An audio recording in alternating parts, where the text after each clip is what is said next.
Welcome to our channel. Today we how to subscribe to Netlify for hosting no-code applications, beginner guide step-by-step clearly. Visit the Netlify website at netlify.com. Click on the sign up button in the top right corner of the home page. You will be presented with different sign up options.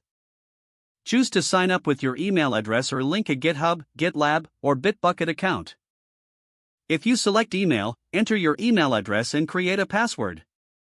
After filling out the form, click on the Create Your Account button. Check your email for a verification message from Netlify. Click the verification link in the email to confirm your account.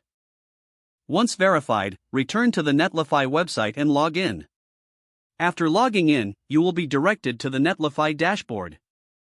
To create a new site, click on the New Site from Git button. Select your preferred Git provider if prompted. Authorize Netlify to access your Git repository. Choose the repository you wish to deploy. Configure the deployment settings as needed, including the build command in publish directory.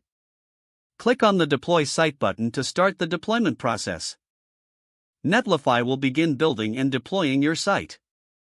Once deployed, you will receive a unique domain name for your application.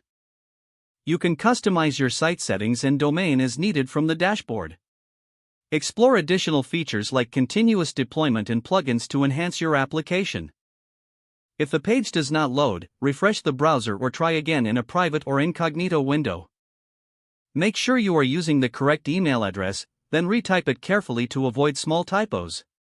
If your password is not accepted, use the reset option and create a new strong password you can remember. Check your spam folder for verification or security emails, then complete any requested confirmation steps.